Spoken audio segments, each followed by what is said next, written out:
เท้าเอ้ยเท้าเอาเงินมาซื้อกาแฟแน่ เอ้าเบิดอีกละติคือหายไปซื้อไปบาง2-3 มื้อนี่นึง เอามันก็เหมือนนั่นตัว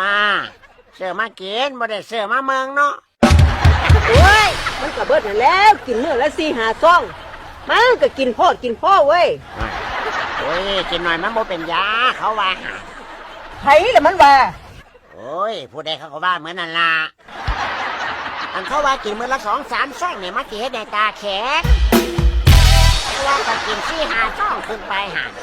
อีหยังแข็งได้แข็งเบิดว่าซั่นเขาว่า ว้าวไป เอาแม่นอีหลีได้อันเจ้าบ่เห็นบ่หมู่ข่อยหลายๆคนเขาได้ลูกซ้ำเท่าย้อนกาแฟนี่ล่ะ